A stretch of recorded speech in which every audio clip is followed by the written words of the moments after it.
يا أيها المدثر قم فأنذر ربك فكبر يا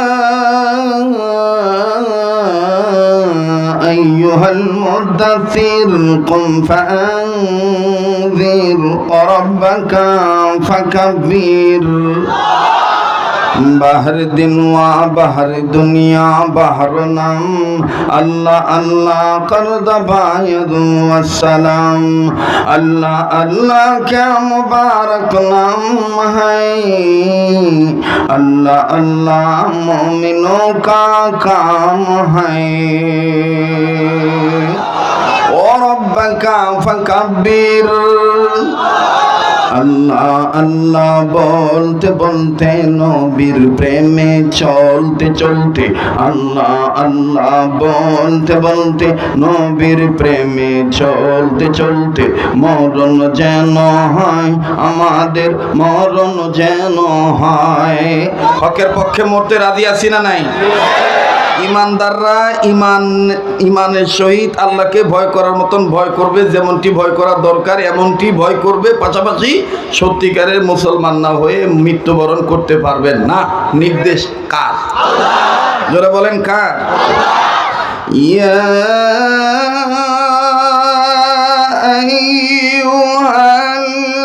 আইয়ুহাল্লাযীনা আমানু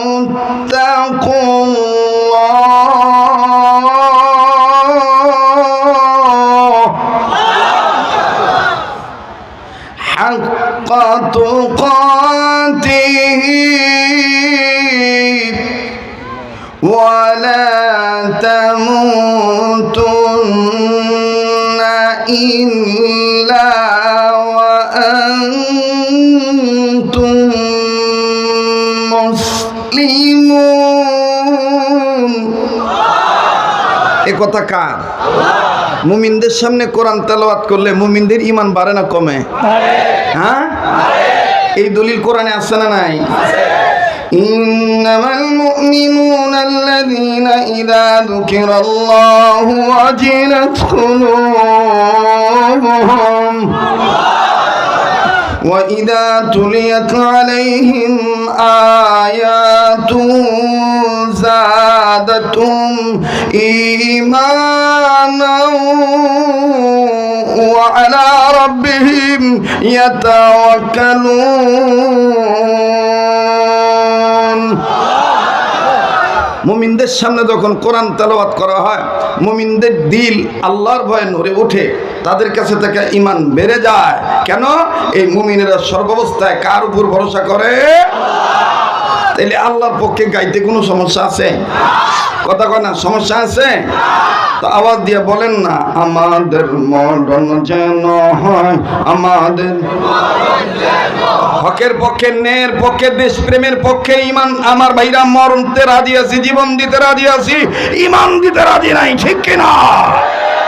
আমাদের মরণ যেন হয়, আমাদের বলেন না, আমাদের মরণ যেন হয়, আমাদের মরণ যেন দিনের পথে চলতে চলতে হকের কথা বলতে বলতে মরণ যেন হয়, আমাদের মরণ যেন হয়। নারে তাকবীর, আল কোরআনের আলো, আল হাদিসের আলো, কোরআন হাদিস যেখানে, আলেম ওলামা যেখানে, নারে তাকবীর, কোরআন হাদিস যেখানে, আলেম ওলামা যেখানে,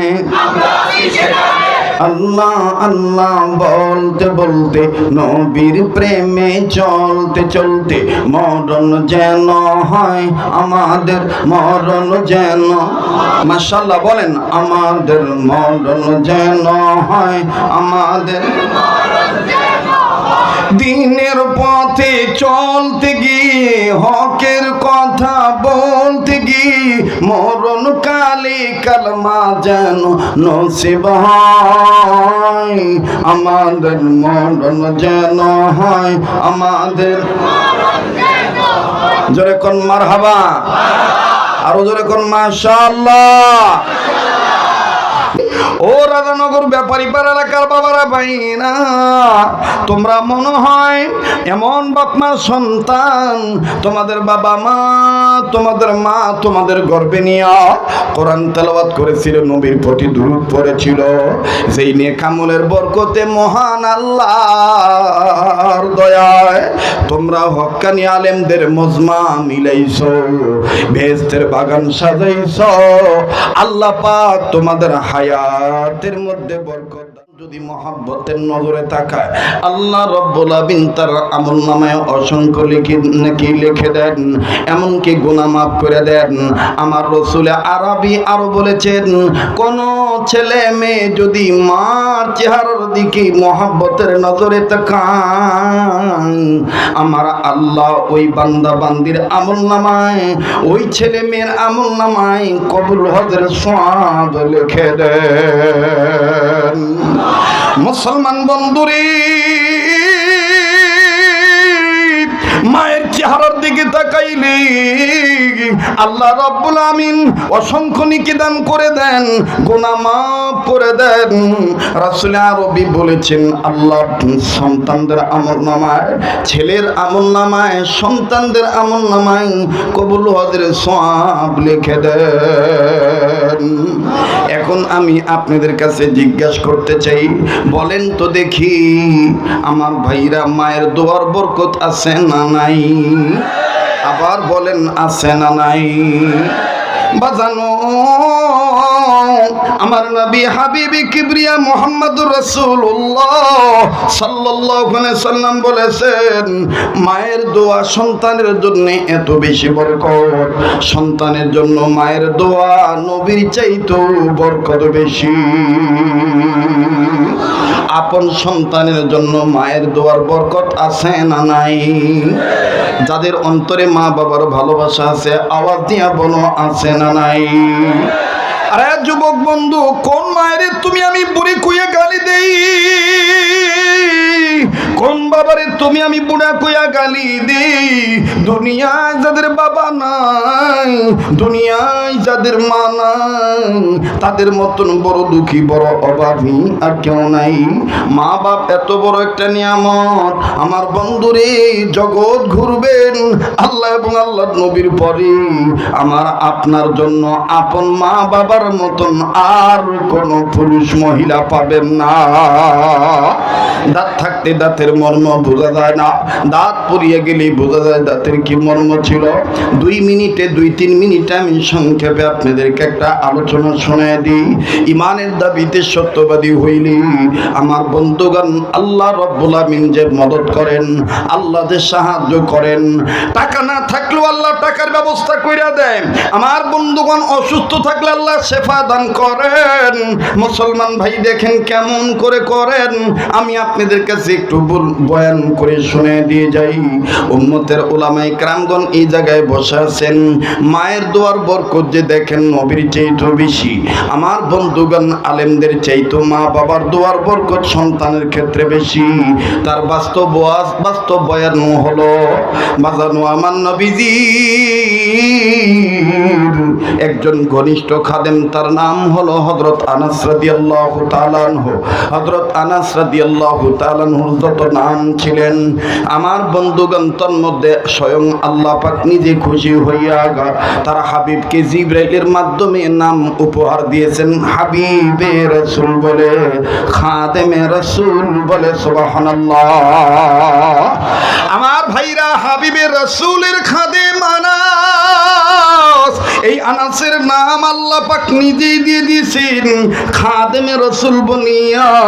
এই খাদেমে রাসূল নবীর দরবার থেকে যখন মায়ের কাছে যায়, আবার মার দরবার থেকে যখন নবীর দরবারে আসে, একদিনের ঘটনা বাজার হযরত আনাস রাদিয়াল্লাহু তাআলা মায়ের কাছ থেকে নবীর দরবারে যাচ্ছে। মা জননী পিছন দিক থেকে জড়ায় ধরে বলে, বাবা ও বাবা, তুমি তো যাইবাই নবীর দরবারে, আমি তোমাকে যাইতে বাধা দেব না, কিন্তু বাবা তুমি একটু তাকাও না, তোমার চেহারা যত দেখি ততই ভালো লাগে বাবা, ইদানিং তো তোমার কপালে এত নূর চমকায় নাই।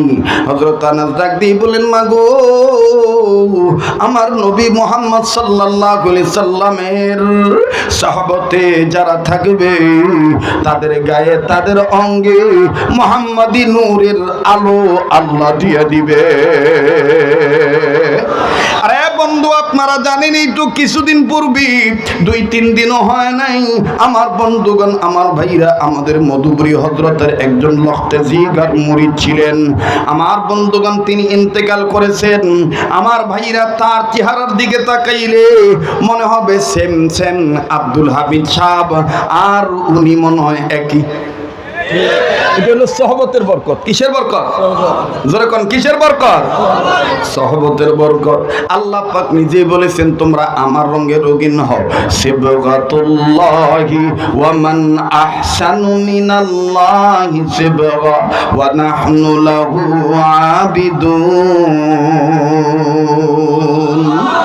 কার রঙের রঙিন হইতে হবে? আল্লাহ রঙের রঙিন হইতে হইব নাকি বাবার রঙে? হ্যাঁ, বাবার রঙের রঙিন হইয়া গাঞ্জা খায়, ওরস চালু করে দেয়, নারী পুরুষ সমান তালে জিকির করে, আর কি কয় উল্টা পাল্টা জিকির, বোঝা যায় না।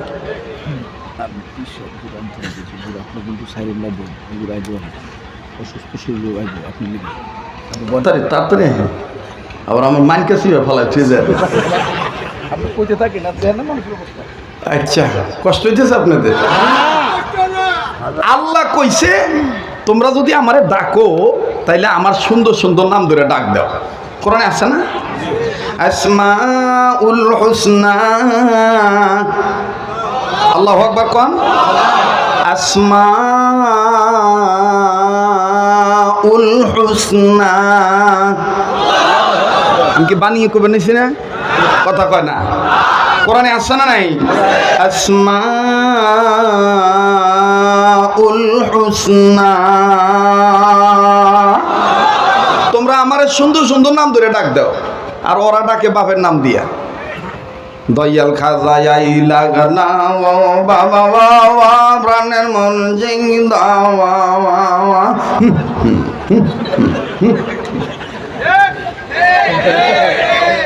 এটি কইলে কয় হুজুরা খালি গিবত করে। এটা গিবত না, এটা আমলের হালতের কথা কইবেন নইছি। আপনি মারিফতের দোয়াই দিয়ে জিকির করবেন, ভালো কথা, কিন্তু এটা প্রকাশ হবে কেন? ওইটা ঘরের ভিতরে দরজা আটকায় আপনি এমন ভাবে জিকির করেন, আপনার পীর আর আপনি মুরিদ, এটা আপনি জানেন, আপনার পীর জানবে আর আল্লাহ জানবে। কিন্তু মারিফতের দোহাই দিয়ে আপনি রাস্তাঘাটের মানুষকে বুঝাইবেন যে আমি একমাত্র পীরের মুরিদ না। ভাই মনে রাখবেন, আগে দুধ তারপরে মাখন, আগে দুধ তারপরে মাখন। দুধ ভালো হইলে মাখন ভালো হইব, দুধ ভালো হইলে ঘি ভালো হইব, দুধ ভালো হইলে দই ভালো হইব। দুধই যদি ভালো না থাকে তাহলে মাখন কেমনে ভালো হইব? আল্লাহ হেফাজত করুক, জোরে কোন আমিন। তো বিশ্বনবী মুহাম্মদ সাল্লাল্লাহু আলাইহি সাল্লামের সাহাবী আনাস ডাক দিয়ে বললেন, আম্মা, আমি নবীর দরবারে থাকি, তো নবীজির চেহারার রং নূর আমার অঙ্গে আল্লাহ দান করছে। আপনি দেখবেন বিড়ি ঘুরগুলোকে চলবেন, আপনি বিড়ি না খান তাও দেখবেন ষাটের তেলে বিড়ির গন্ধ আইবই। আয় তোর দিবার নিচ্ছে, ওরে হ্যাঁ তিনটে সর আছে, ওয়াজে বেকার গোটাবেন নিচ্ছে, ওরে নিয়ে দে, ও নে বাইন্দা থো, মুরগি টুরকি দিয়া কিছু কিনে দিয়া বাইন্দা থো, ওয়াজ শেষ হলে পরে ছাড়িস। পিসা বুজুর আইলে যদি খালি এই কথা কয়, পিসা বুজুর লাঠি দিয়ে ভাই তোর বউয়া আইনে দিবার নইছি। মানে ওর দশা হয়েছে কেমন, ইমাম আজম আবু হানিফারে এক লোক ডাক দিয়ে কয়, হুজুর দোয়া করেন আমার জন্য পোলাও হয়। তা তো হুজুর বছর বইরা দোয়া করছে, পরের বছর হুজুর আবার ওই এলাকায় আইসে। তো এই পাগল যায় করছে, হুজুর কি দোয়া করলেন, পোলা তৈল না। তো ইমাম আজম আবু হানিফা রহমতুল্লাহ কইবেন হয়েছে যে আমার দোয়া তো আল্লাহর মেহেরবানি তো কখনো মিস হয় না। আচ্ছা বাবা তুই বিয়ে করছিস না? কারণ আমি তো বিয়েই করি নাই। তো ও যে বারবার করতেছে হুজুর আমার বউটা রাইনা দেন, দোয়া করেন আমার বউ যাতে ফিরা পাই, ও তো বিয়েই করে নাই।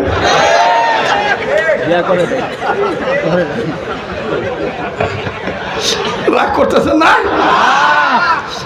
এইবার যাই হোক ডাক দিয়ে কইতেছে, ও যেটা বলতেছিলাম, আপনি বিড়ি খোরার সাথে চলেন, দেখবেন যে বিড়ির দুর্গন্ধ কোনো না কোনো ভাবে আপনার পোশাকে লাগবার পারে।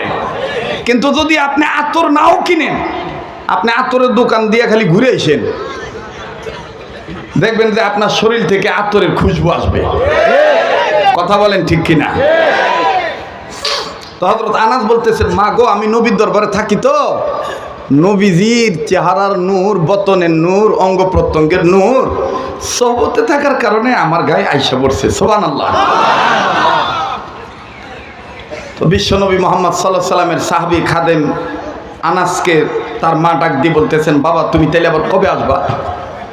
কয় মা ইনশাআল্লাহ আল্লাহ বাঁচায় রাখলে আমি আবার আমার টাইম মতো মোতাবেক আসবো, তবে আগামীকালকে আসতে পারি, খুব খেয়াল করবেন, কেউ কথা বললেন না। তো হযরত আনাস রাদিয়াল্লাহু তাআলা আনহু মাকেই কথা বলার পরে মা বলতেছে, বাবা আমি নোট করে রেখে দিলাম, তুই যে কবে আবি এটা আমি নোট করলাম। মা তো মায়েরা দেখবেন সন্তানদের প্রতি বেশি দুর্বল হয়, কথা কয় না? মায়েরা সন্তানের প্রতি কি হয়? দুর্বল হয়। আর হক্কানি পীরেরা দেখবেন মুরিদের জন্য বেশি দুর্বল হয়, আর বাজাইরা পীরেরা মুরিদদের জন্য এরকম দুর্বল হয় না।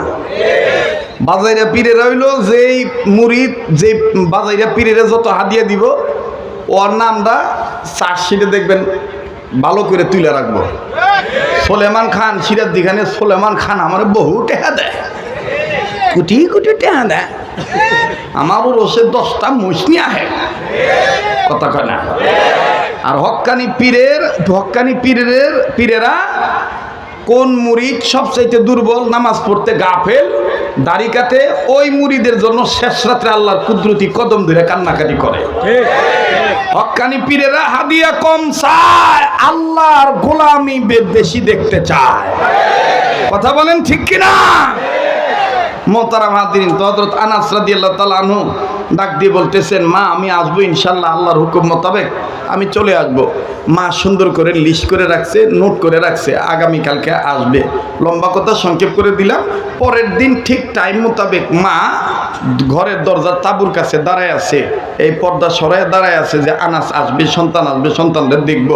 তো আসতেছে, কিন্তু মা নজর করে দেখে বিগত দিনের মতন হযরত আনাস চঞ্চলভাবে আসতেছে না, কেমন জানি দুর্বল ভাব নিয়ে আসতেছে।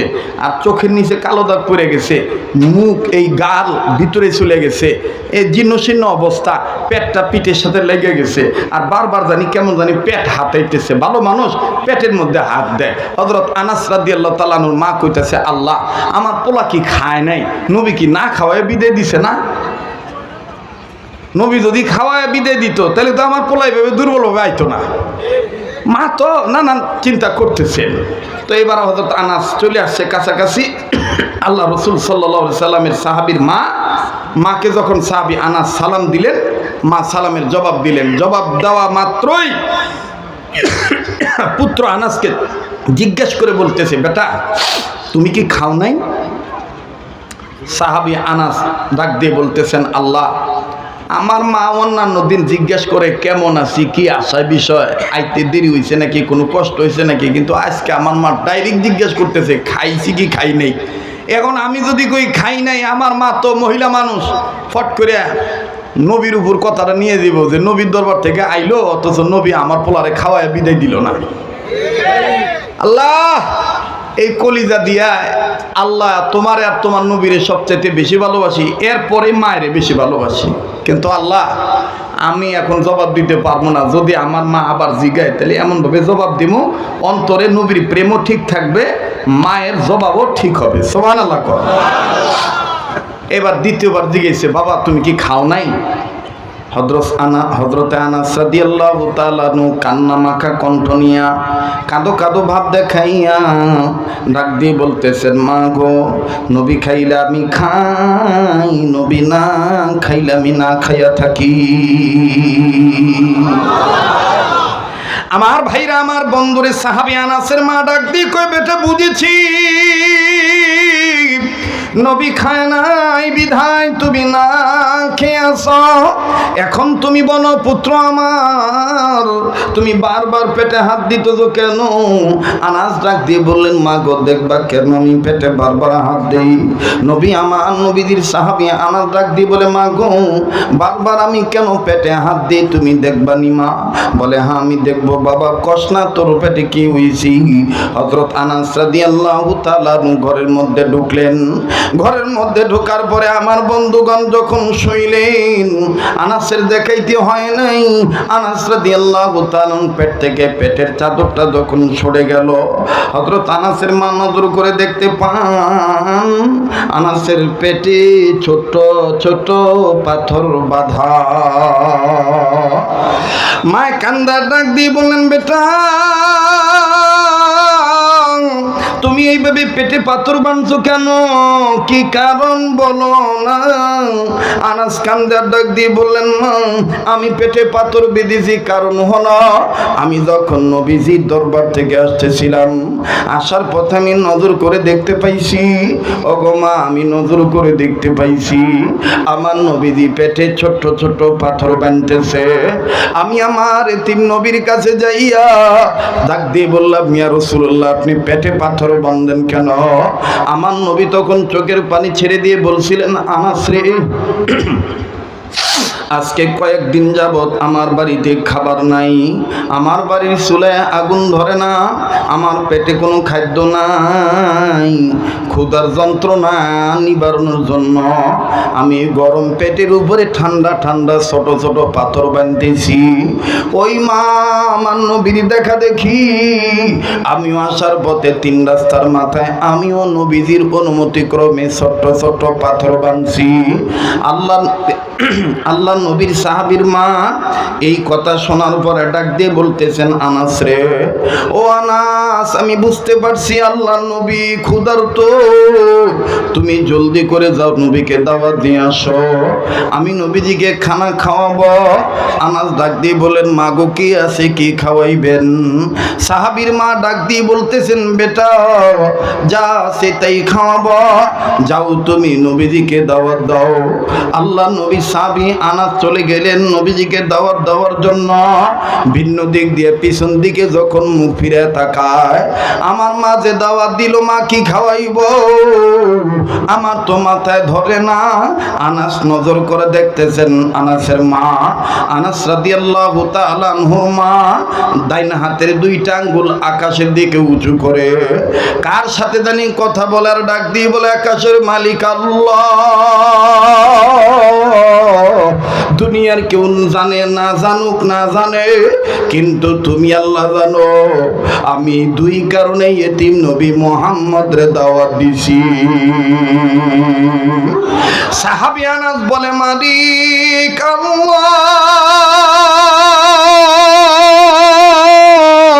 আমার মা দেখে তোমার সাথে কথা বলি, 2টা আঙ্গুল উঁচু করে তোমারে দেখাই, আল্লাহ আমি বুঝলাম না ভেদটা কি, যাই আমার নবীকে দাওয়াত দিই।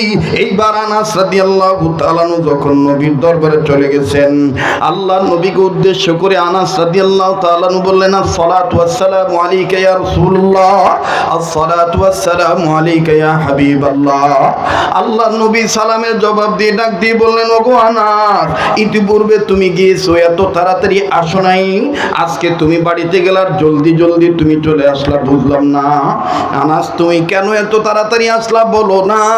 আনাস ডাক দিয়ে বললেন, ইয়া রাসূলুল্লাহ, ইয়া হাবিবাল্লাহ, আমার মা আপনি যে ক্ষুধার্ত মা টের পাইছে, আমার মা আল্লাহ রাজির জন্য আপনাকে দাওয়াত দিয়া খাওয়াইতে চায়, আপনি দাওয়াত কবুল করছেন কিনা আমারে জানার জন্য পাঠাইছেন।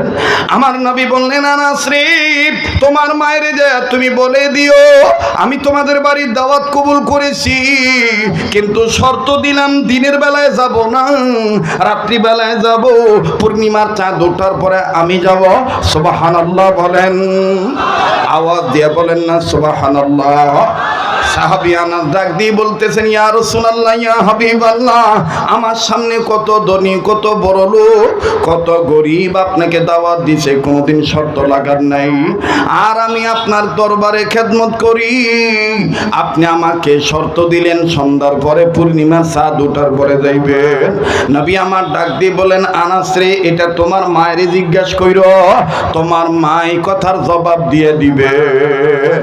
আনাস বলে, ইয়া রাসূলুল্লাহ, বুঝতে পেরেছি, আর বলতে হবে না। আমি আসার সময় তো এই জন্যই মায়েরে দেখলাম, আমার মা হাতের দুইটা আঙ্গুল উঁচু করে কার সাথে জানি কথা বলার ডাক দিয়ে বলে, কেউ জানে না, তুমি জানো। আওয়াজ দিয়া বলেন না সুবহানাল্লাহ। এইবার সাহাবী আনাস দৌড়ে চলে আসলেন মায়ের কাছে। মা ডাক দিয়ে বললেন, বেটা আনাস, আল্লাহ নবীকে আমার দাওয়াত কবুল করছে।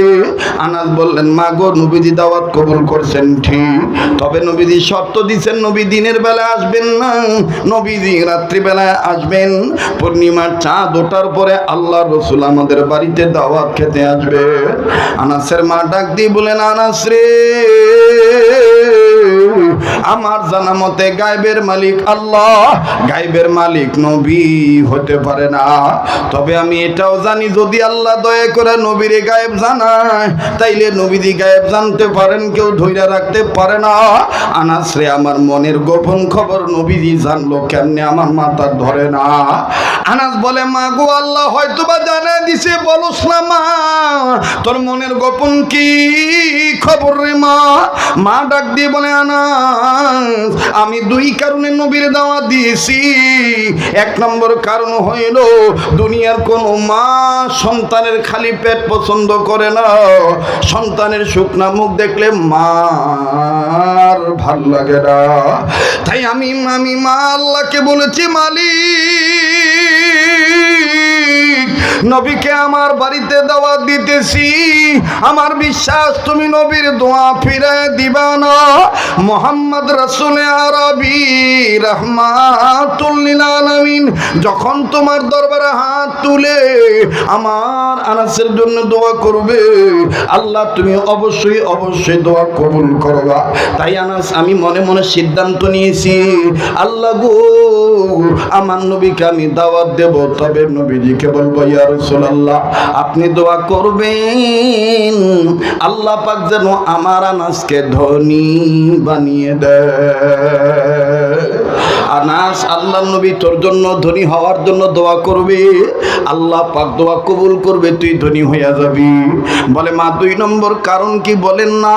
ডেকে ডেকে বলতেছে, দুই নম্বর কারণ হইল, পৃথিবীর সবাই বলে নবী মুহাম্মদ সাল্লাল্লাহু আলাইহি সাল্লামের চেহারা এত সুন্দর, তার চেহারার সাথে দুনিয়ার কোনো সৌন্দর্যের তুলনা হয় না। এই জন্য আমি আল্লাহকে বলছি, আল্লাহ, আমার নবী যেদিন আমাদের বাড়িতে আসবে, নবীজির চেহারা আমি দেখব, আর তুমি ওই রাত্রে পূর্ণিমার চাঁদ উঠায় দিও, একবার আমি পূর্ণিমার চাঁদ দেখব, আর একবার নবী মুহাম্মদের নূরানী চেহারা দেখব। ও আল্লাহ, আমি প্রমাণ করব কোনটা বেশি সুন্দর। আনাস, আমার এই দুই কথা আমি একমাত্র আল্লাহরে বলছি, আর কাউরে বলি নাই। নবী জানানো কেমনি বুঝতে পারি নাই। আনাস ডাক দিয়ে বলেন, মা গো, আমার আল্লাহ জানিয়ে দিয়েছেন, নবীজিকে আমার আল্লাহ জানাইছেন। আনাসের মা ডাক দিয়ে বললেন, আনাস রে, তাইলে আর দেরি করার দরকার কি? আল্লাহ রসুল যেহেতু যাইনি ফালাইছে, তাহলে জলদি করে দস্তরখানা রেডি করো, ঘর দুয়ার গুছাও। আল্লাহর নবী আসলে তো আমরা বুঝতে পারবো। লম্বা কথা সংক্ষেপ করে দিলাম বন্ধু।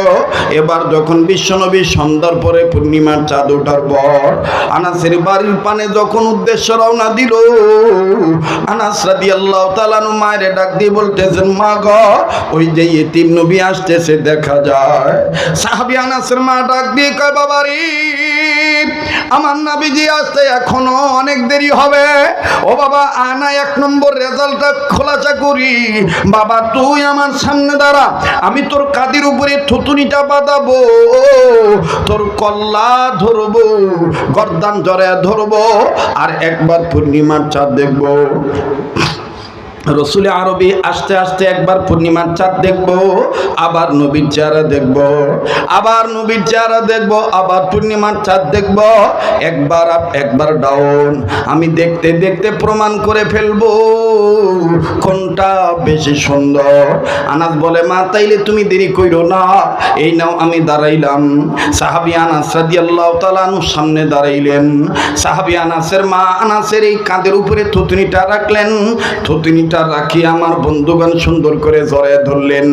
জড়ায় ধরে একবার পূর্ণিমার চাঁদ দেখতেছেন, আর একবার আমার বন্ধুগণ নবীদের চেহারা দেখতেছেন, বারবার উপরে বারবার নিচে। সাহাবী আনাস দেখতেছেন মা কান্দে। আনাস বলে, মা গো তুমি কান্দ কেন? আনাসের মা কান্দার ডাক দিয়ে বললেন, বেটারি আল্লাহর কসম করে বলি, পূর্ণিমার চাঁদের গায়ে কলঙ্ক আছে, নবী মুহাম্মদের চেহারায় কোনো কলঙ্ক নাই। আওয়াজ দিয়া বলেন না সুবহানাল্লাহ।